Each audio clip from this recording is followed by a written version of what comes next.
chapter 6, verses 21 to 24. Then the angel of the Lord reached out the tip of the staff that was in his hand, and touched the meat and the unleavened cakes. And fire sprang up from the rock, and consumed the meat and the unleavened cakes. And the angel of the Lord vanished from his sight. Then Gideon perceived that he was the angel of the Lord. And Gideon said, Alas, O Lord God, for now I have seen the angel of the Lord face to face. But the Lord said, Peace be to you, do not fear, you shall not die. Then Gideon built an altar there to the Lord, and called it, The Lord is Peace. To this day, it still stands at Ophrah, which belongs to the Abiezrites. Purihin ang Diyos sa pagbasa ng kanyang salita. Salamat sa Diyos. Thank you, Salah. Thank you for reading the passage for today. And I guess siguro yung ating topic ngayon, Jehovah Shalom, God our peace. Medyo controversial siya. Kasi nga, kahit saan ka tumingin sa panahon ngayon, parang walang peace. You know? So, pero, alam niyo po ba, sa pagtuturo ko ng history, kung papansinin niyo lahat ng mga major wars sa buong mundo, yung recorded wars, it happened between 15 to 20 years. So, ganun din yung pagitan ng World War I, World War II, Korean War, Vietnam War, Gulf War. So, halos lahat ng mga, tapos may mga minor wars in between na involve yung tao. So, nung nagtuturo ako ng history, isa sa laging sinasabi ko sa mga estudyante ko, isa sa evidence sa history is laging dalawa lang. Yung gera at saka yung pag-unlad ng tao. So, laging dalawa lang yan. Laging dalawa lang ang prominent. Gera at ang pag-unlad ng tao. Yun yung laging prominent doon. So, sabi ko, you have to understand that peace is expensive and war is a good business. Yun ang sabi ko sa kanila. And kahit tayo naman na wala tayo sa pagitan ng gera, in one way or another, we feel the effect. Naalala ko nung Gulf War na nasa abroad yung tatay ko. Tapos, yung lugar kung nasaan siya is malapit sa border ng Jordan, Syria. So, nung panahon na yun, yung nanay ko parang halos hindi makatulog gabi-gabi, di ba? And the same thing, like yung nangyayari sa Israel ngayon, nangyayari sa Ukraine, tumaas yung tinapay, kasi nga dahil, alam nyo karamihan ng grains natin galing sa Ukraine, di ba?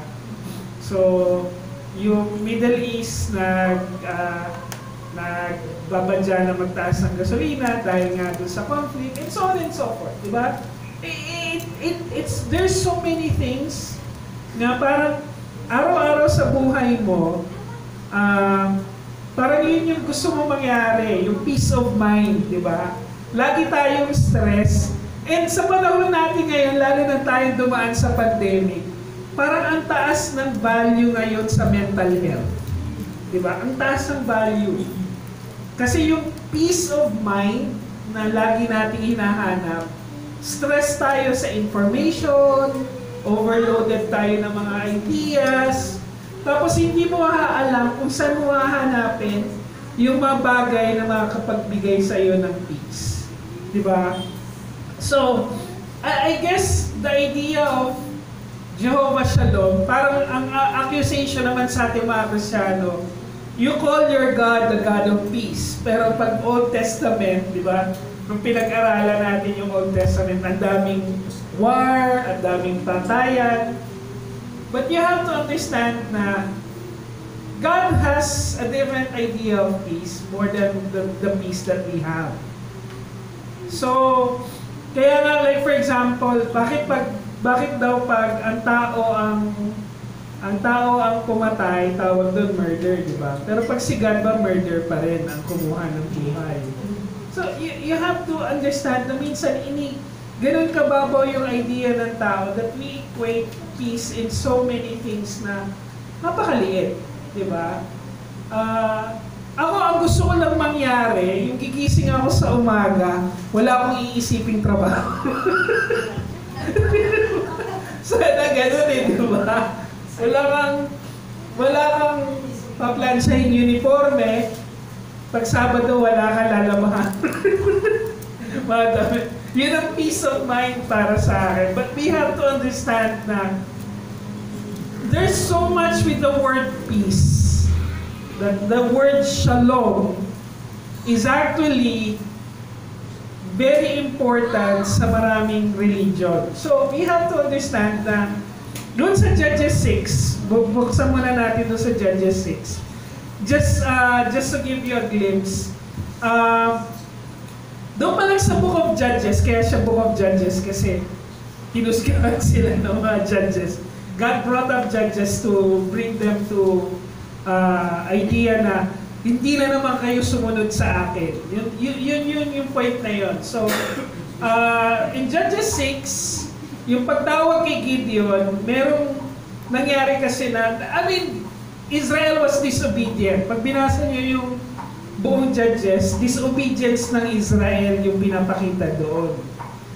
And isa sa mga nag-oppress sa kanila, binalikan sila, kasi di ba nga, they fought wars, although laging mabait ang tingin sa Israel noong panahon na yon, kasi pag sila naman ang sumusugod, sinisira nila lahat ng evidence na sila rin yung nag-compress. Di ba? Ganon din yung nangyari dito sa ano. And at the same time, nagsimulang sumamba sa ibang Diyos.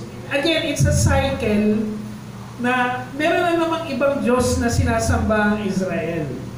So na-oppress sila ng mga Midianites, naapi na naman sila, di ba?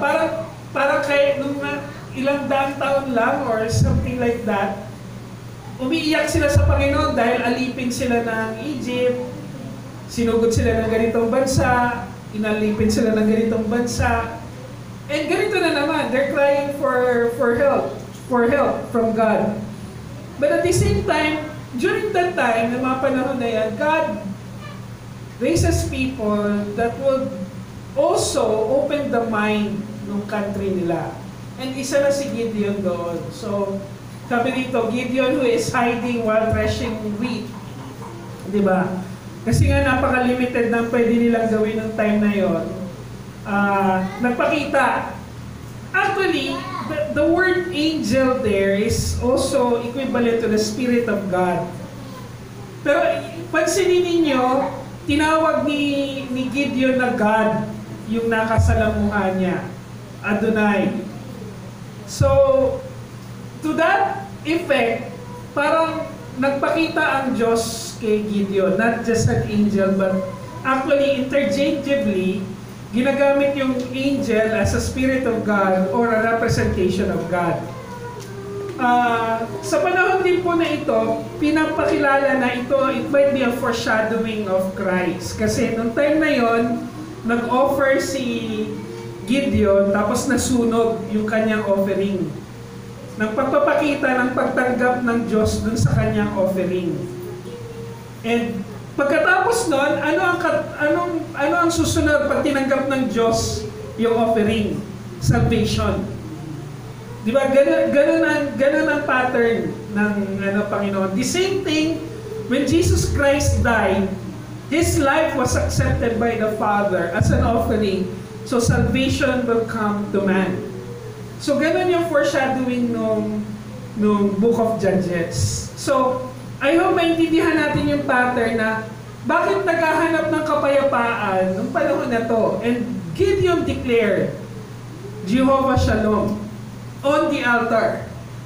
Diba? And he was referring to God. I mean, not just the angel na nakita niya, but the Spirit of God. So, you have to understand na pag sinabi nating Shalom, it means it's not in the absence of conflict, ha? You have to understand nung panahon na yun, nung dineclare niya na Shalom, peace. They were in the middle of the conflict. Pero, ang dinideclare niyang peace noong time na yan was the wholeness and security na ibinigay sa kanya ng Spirit ni God. Diba? Although noong time na yon parang ayaw mag-respond ni Gideon kasi tinatawag siya, pag ikaw yung nag-offer tapos tinanggap ng Panginoon, automatically ikaw yung kailangan mag-lead. Diba? The same thing with Joshua. Nung inas siya to give an offering, the same thing, it was received by the Lord. Yun yung kanyang naging reason para mag-lead siya. Now, the name expresses true peace. Yung hindi lang ito yung peace na, again, in the absence of conflict, pero it gives something that gives security. Okay? That's something that gives security. So we have to understand also the altar symbolizes reconciliation. Kasi hindi lang naman nag-offering si Gideon doon na asking for favor from God, but also the offering is for what? For reconciliation. Nung tinanggap, Gideon was given the security na you are the God of peace. Na binigyan mo ako ng seguridad dun sa offering na yon. So the altar also foreshadows Jesus Christ. Katulad nga po ng sinasabi ko sa inyo that after, di ba, the offering was accepted, redemption and salvation will come. So yun yung context ng Jehovah Shalom. Now, so ano yung, pag sinabi nating conflict, ano ba yung common na pinaniniwalaan natin pag sinabi nating peace? Of course, yung sinasabi nating walang away, walang gulo, di ba? Yun yung di ba? Walang wala kang makitang magpapasakit ng ulo mo, magpapataas ng presyon ng dugo mo. So yun yung emotional calm, di ba? I was also surprised na naalala ko nung nasa college po ako, ang dami yung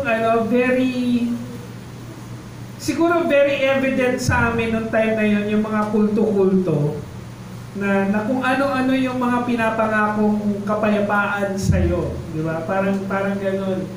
Pero alam nyo, ngayon nagbabalik sila in a different light. Mas subtle, hindi sila yung like for example, yung issue ng, di ba yung mga sinasabi ng mga celebrity, manifest mo lang yan, mangyayari yan, di ba? Kasi it appeals to our emotional calm.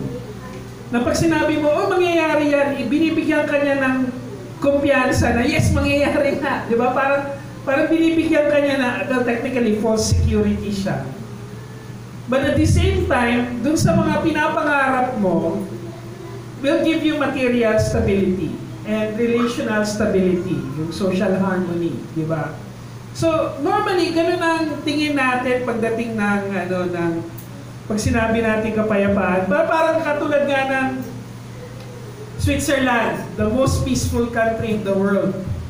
Pero taguan siya ng pera ng mga diktador ng buong mundo. Di ba? Imagine niyo yun, sila yung the most peaceful country. Parang ang gun ownership nga sila is 1:1. Parang gano'n eh. Kada isang tao sa kanila may isang baril. Pero wala kang naririnig sa Switzerland na nagbabarilan sila. Di ba? Pero, taguan sila ng pera ng mga corrupt, ng mga diktador, ng mga yun technically yun yung nagpayaman sa kanila. So, you see the idea how people pursue peace. And you also know, now we also know, what are we willing to give up for that peace? Now, kung halimbawa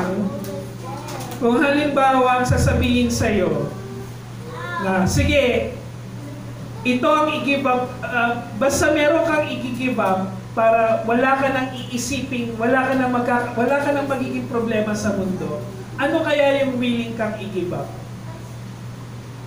Diba? Kung ano yun, kung may ibibigay ka ngayon for the sake of peace, diba? Ano yung pwede mong ibigay para mananahimik ang tao sa paligid mo? Diba? Yun naman ang iniisip natin. Kaya tanungin po natin ito, paano mo ba talaga mararanasan yung kapayapaan ng Diyos? And believe it or not, napansin ko din yung pagbabago ng society natin ngayon. Yung anxiety ng mga kabataan ngayon. Like, paminsan-minsan, parang alam niyo yung climate anxiety na magugunaw na raw ang mundo dahil hindi natin inaalagaan yung kalikasan. Diba? Meron ding financial anxiety. Diba? Lahat naman tayo siguro may financial anxiety. Lalo na pag dumaan na yung payday, tas zero balance na kagad zero balance na yung or yung mga araw, tawag nila doon petsa di peligro na, di ba? Pero meron din tayong relational anxiety. We have to admit there are also broken relationships, di ba? One way or another, meron din tayong mga kailangang i-deal na broken relationships sa buhay natin.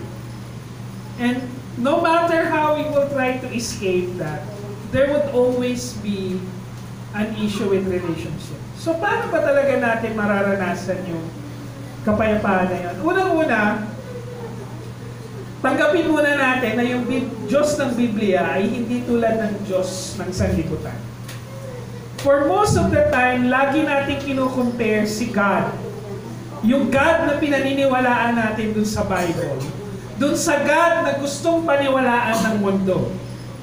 We normally compare that. And I would admit that, di ba? Napapaisip din ako, bakit yung mga nagpipreach ng prosperity gospel, sila yung maraming members? Di ba? Yung mga nagpipreach ng false teachings, sila yung maraming followers. Di ba? And I would admit, hindi naman po sa naiinggit ako, pero may mga pagkakataon na naiinis ako. Bakit na sa panahon na napaka-accessible ng information, mas ngayon pa nagiging tanga ang tao. Sorry for the word. Pero mas ngayon tayo, this is the time that we're the stupidest. Actually, right? And for most of the time, because of that, lagi nating inihahantilin tulad yung Diyos na dapat pinaniniwalaan natin sa Diyos na pinaniniwalaan ng mundo. And that gives us anxiety. Diba? Ganun nga, kaya sabi kay Gideon, when Gideon perceived that he was the angel of the Lord, he said, "At last, O Lord God, for I have seen the angel of the Lord." Ano ang nagbigay ng kapayapaan kay Gideon? The presence of God. Kung sino yung tunay na Diyos. Because during his time, sumasamba yung lipunan nila, sumasamba sa Diyos ng ibang bansa. Di ba? And I would not blame Gideon for, maybe during that time, lito na rin siya kung sino yung Diyos na dapat niyang paniwalaan. And this is an assumption, siguro nang tinanggap ng Diyos yung kanyang alay na nasunog, di ba, na nasunog, it was a surprise for him. Di ba? You have to understand that there were many things that happened in their past that deals with idolatry. Di ba? And aminin ba natin hindi? Parang minsan gusto natin yung Diyos na pinaniniwalaan ng iba, yung Kristo na pinapaniwalaan ng iba. And we have to understand na hindi tayo pwedeng mag-create ng sarili nating standard kung sino yung Diyos na dapat pinaniniwalaan natin sa pamamagitan ng kanyang anak na si Jesucristo. Kaya nga mga kapatid, yung tunay na kapayapaan ay pagkilala dun sa katotohanan ng Diyos, yung kabanalan niya, na siya ay banal, na siya ay personal, siya ay kasama natin. Diba? And for most of the time, yung God na pinapakilala sa atin ng mundo ay yung God na pwede nating utusan, pwede nating gawing genie, pwede nating pilipitin ng braso para ibigay kung ano ang gusto natin. Sinabi nga mismo ni Apostol Pablo sa church, sa Ephesian church, na Si Jesus lang yung kapayapaan natin. He has made both one and has broken down His flesh, the dividing wall of hostility. Parang sinasabi niya na ibinigay niya na lahat para maging payapa tayo, na wala na kayong dapat ibang pagbabasihan ng kapayapaan ninyo. And for most of the time, we like to create our own Christ. We would like to create our own Savior. Kasi yun yung komportable sa atin ngayon. Pero that will not give us peace.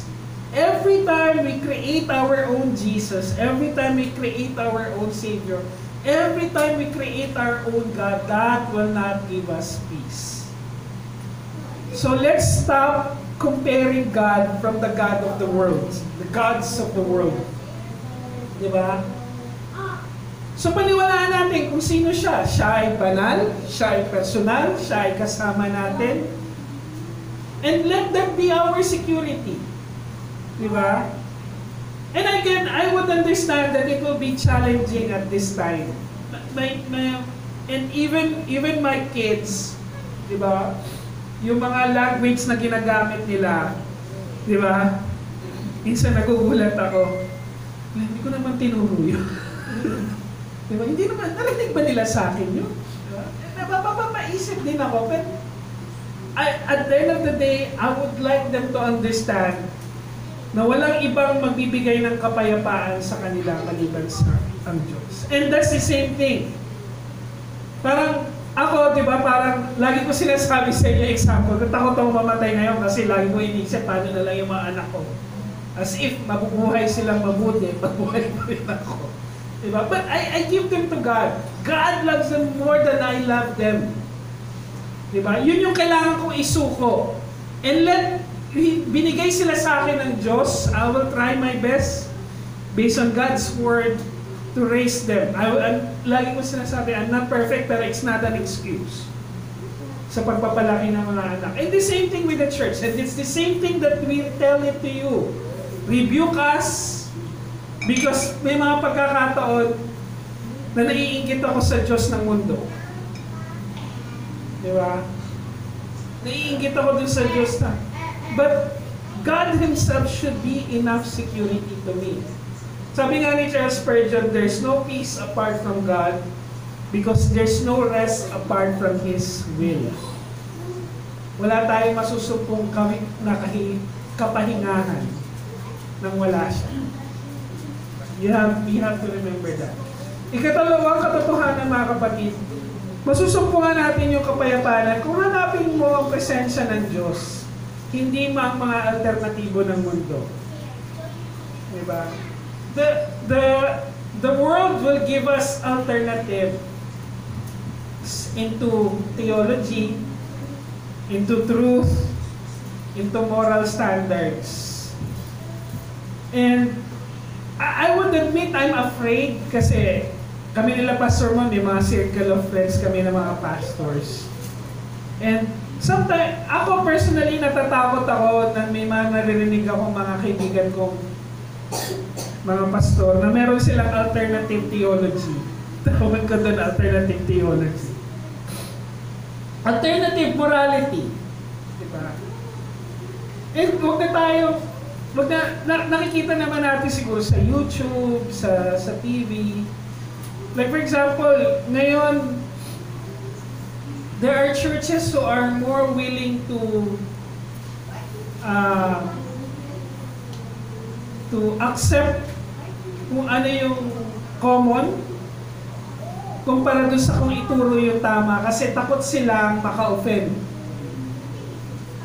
Diba? And nung pinag-uusapan namin one time ng mga kaibigan ko rin pastor na meron kaming kakilalang pastor na naka-offend ng iba. Siya naka-offend? Ikaw, oo, sabi nila sa akin. Ikaw, oo, makaka-offend ka pa. Pero siya, hindi. Di ba? I mean, probably we have to understand na people will have different perception of offense. And people will have different perceptions of truth. Pero we have to understand na hindi naman natin kailangan isuko yung katotohanan para lang maging mabuti tayo sa mundo. We have, please, hindi ko naman sinabi maging abrasive tayo sa ibang tao. Wag naman ganun. Pero we have to understand na hindi natin kailangan isuko yung morality natin para tagapin tayo ng kapitbahay natin, para maging marami tayong kaibigan. Yan ang lagi ko sinasabi sa anak ko, di bali ng konti yung kaibigan mo, and siguro it's a cliche. Pero ito yung mga kaibigan, hindi ka ilalayo sa Diyos. Kahit hindi sila naniniwala sa Diyos. Yun ang sinasabi ko sa mga anak ko. Huwag mo isara yung sarili mo na magkaroon ng maraming kaibigan. Okay lang yan. Darating ang araw, tatanda ka, you will drift away, grow old apart. Pero ibigay mo yung sarili mo sa mga taong hindi ka ilalayo sa Diyos. Kahit hindi sila naniniwala sa Diyos. Yun yung criteria ko sa anak ko, especially kay Shiloh, when it comes to looking for friends.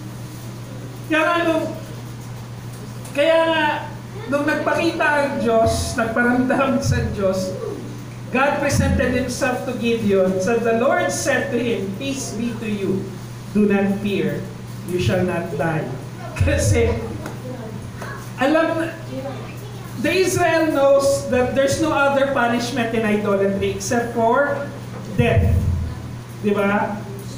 And he is also afraid na baka ang kanyang puso ay ganun din. Di ba kaya nga yung mga priests, kinatalian sila sa paa para pag pumapasok sila sa Holy of Holies. Kasi hindi nila alam kung tatanggapin ba ng Diyos yung offering nila at pag hindi, patay sila. Di ba may mga bells sila para malaman na pag nagbibisik pa sila ng dugo, kumikilos para sila naririnig. Pag wala na narinig, ihilain na lang sila papalabas. Di ba? Kaya sinabi sa kanya, and this is the same guarantee when we have with Christ. We will not die anymore. Not physically. But when I say we will not die, we've already passed the judgment of eternal death. So bakit pa tayo maniniwala sa alternatibo? Inilampasan na natin yung kamatayan. What's with the alternative that it is still appealing to us? Diba? And yun yung lagi kong tinatanong, what's with the alternative morality, what's with the alternative theology na appealing pa rin siya hanggang ngayon? Tinawid na tayo ng Panginoong Jesucristo di ba? Kaya nga mga kapatid, na yung presensya ng Diyos, dumadaloy ang kapayapaan, ano man ang kalagayan ng ating buhay. The peace of God will always be there.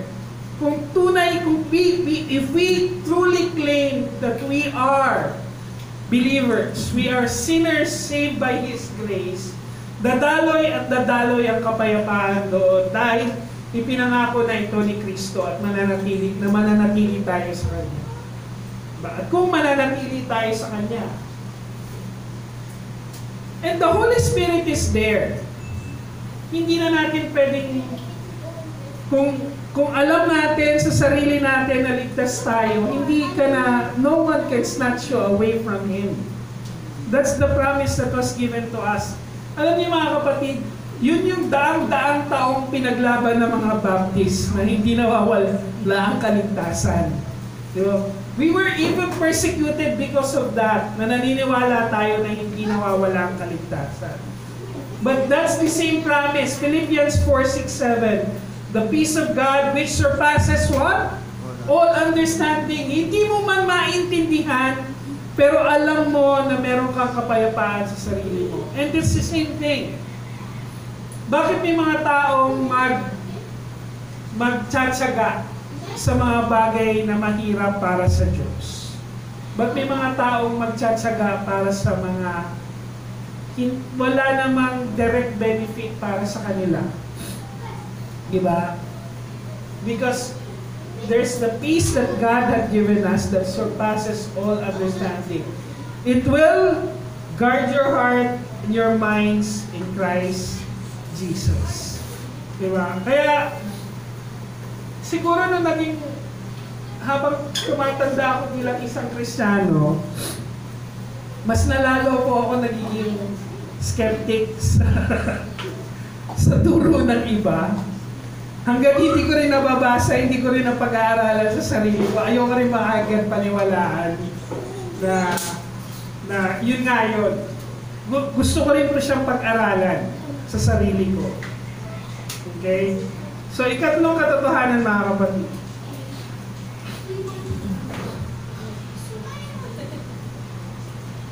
Isuko sa Diyos ang lahat ng lumalaban sa ating pananampalataya. Tandaan ninyo, nung naligtas tayo, the word repentance was actually equivalent to the word metanoia. Sa Greek, ang ibig sabihin, the changing of mind. The reversing of mind. Having the mind of Christ. Yun yung ibig sabihin ng repentance. Having the mind of Christ. When you have the mind of Christ, you will judge everything. Diba? Ang sabi, ang sinasabi ng mundo, grabe ka naman manghusga. Diba? Born again ka pa, napaka-judgmental mo naman. Tinawag naman talaga maging judgmental naman. This is the thing. This is one lie of the world. Diba sinasabi? Diba sabi sa Bible, bago ka tumingin sa dungis ng iba, tingnan mo muna yung dungis sa sarili mo. Pero hindi naman, sasabihin ko, hindi naman sinabing huwag ka mag-judge. We were called to judge, but you raise the bar higher. Na bago mo rin tingnan yung iba, titingnan mo pa rin yung sarili mo tungkol sa relasyon mo sa Diyos. Diba? Before you judge others, that others are sinning, you also look yourself that you are sinful in front of God. Hindi mo naman sasabing makasalanan yung kapatid mo kung hindi mo rin inaamin sa sarili mo, sa relasyon mo sa Diyos na makasalanan ka. Diba? We are called to judge. Diba? Like, ito meron kaming yung mga young ladies dun sa aming office. Nandun na sila sa dating stage. At humihingi sila ng mga advice sa kanilang mga tiyuhin. Tawag nila sa amin mga uncle and titos. Ano ba to? Uncle, paano ba yan? Sabi ko, ayoko naman mag-judge. Sinasabi nila, Iha, relasyon mo itong pinag-uusapan natin. You are called to judge kung sino yung mga karelasyon mo. Diba? You need to judge. What is righteous and unrighteous? What is good and what is bad? What is accepting to God and what is not? We are called to judge. So kaya labanan natin kung ano man yung lumalaban sa pananampalataya natin. Pangarap man yan, takot man yan, nasira mang relasyon yan, isuko natin lahat sa Diyos. Diba? And this is where the peace will come. Kung kaya nating isuko sa Kanya. Na I would admit na may mga galit pa rin sa puso ko, na hirap akong isuko. And the reason why I tell this is so that you will also be accountable to me. Na hirap akong isuko kasi ayaw rin naman humingi ng tawad ng mga tao na nakasakit sa akin. Diba? Parang yung isang kumpanya na nag-abuso sa akin, nakareceive ako ng masamang balita dun sa kumpanya nila. Ang una kong response, buti nga. So nga ulit ako ng sorry, Lord. Mas na-realize ko na marami palang buhay ang apektado. Diba? Dun sa nangyari na yon.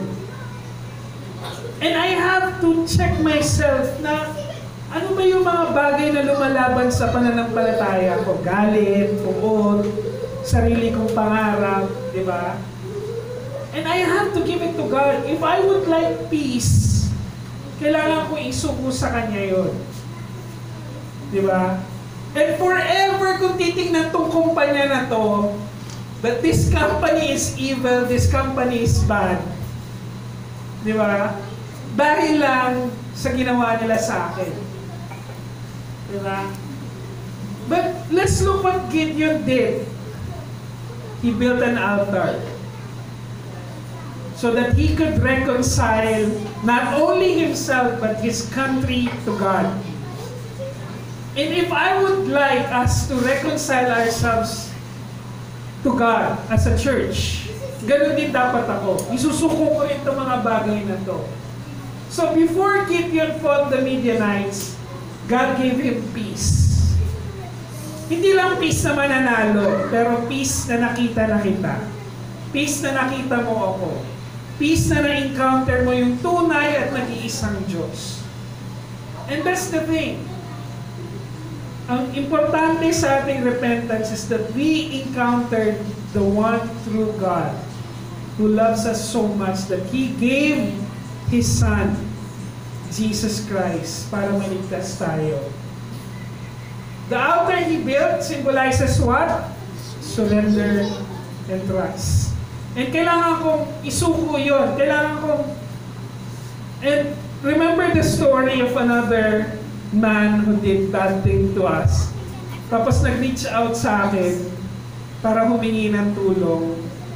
Tapos nung panahon na magkasama kami, parang hindi niya natandaan yung mga masama niya ginawa sa akin. Parang sa loob ko. Pero after that time na magkasama kami, doon ko rin na-realize na napatawad ko na rin ang taong ito. Hindi ko makakalimutan yung nangyari. I would admit that. Pero I'm now confident to say na I love this man. I'm confident na that I'm willing to give my life kung kailangan para sa kanya. And those are the things na nare-realize ko. Ito lang naman yun. Paano mo malalamang isinuko mo na yun? Ito yun mga kapatid. Ang kapayapaan ay hindi dumarating dahil panalo or tagumpay ka. O nagtagumpay ka. Pero, dun sa mga problema, sa mga hinagpis, sa mga... Pero kundi, nakikilala mo kung sino yung nagbigay nito sa'yo. Diba? And when I've seen na itong kumpanya na to was in trouble, I know that's not from... What I felt is not from God. Diba? So, sino nagbigay nun? Ako lang, sa sarili ko. Pwede ko isisi kay Satanas kung gusto ko. But the same thing, I compare it to the man who did bad things to me na nagkasama kami ng ilang araw, nagkakwentuhan kami, pinagmamalaki pa niya ako, habang magkasama kami, nag-video call siya sa mga anak niya. Tapos, lagi ko naririnig, napapaisip ako ba yung sinasabi niya? Kasi sa Korean, meron din choy. Pero the fact na pinapakilala niya ako sa mga anak niya, diba? I compare both feelings, both emotions. At nakikilala ko kung kanino galing yon. Diba? Kung payapa na ako, na isinuko ko ito, hindi yun sa akin. Pero alam ko na nanggaling sa Diyos yung pagkakataon na yun na isuko ko. Sabi rito, Hebrews 13:20-21, now may the God of peace, says, the God of peace equip you with everything good that you may do His will. Ano ba ang will ng Panginoon? Surrender everything to Him. Diba? To surrender everything to Him. Yun ang will niya. Siya rin naman ang nagbibigay, mag-i-equip nun sa atin. Isuko natin yung nasirang relasyon, isuko natin yung maling pangarap, isuko natin yung galit, isuko natin yung mga bagay na yun. And whatever things na lumalaban dun sa pananampalataya. So let me summarize everything that happened again with the life of Gideon. I would say that Gideon is not expecting the presence of God during that time. Kaya nga ang resulta niya, at last I've seen the angel of the Lord O God. Diba? So, we have to understand na nandiyan naman ang presensya ng Diyos. Pero ang tanong is, ano yung response natin? And Gideon responded with full surrender. Na walang importante para sa kanya, kundi payapa siya ang kanyang bansa sa harap ng Diyos. I don't think it is important for Gideon to win the war. More than anything else, yung favor ni God ang importante para sa kanya. And that gave him the security. And that's the reason why he declared, Jehovah Shalom, God our peace. So mga kapatid, again, peace is not the absence of conflict but the presence of Christ. Nasaan si Kristo sa mga bagay na to? Calling us as to live as bearers of peace and reconciliation. Kasi bandang huli, kailangan makita ng kapitbahay natin, ng kamag-anak natin, ng kaibigan natin, ng mga minamahal natin, ng mga kaaway natin, that we are reconciled to God. Manalangin tayo.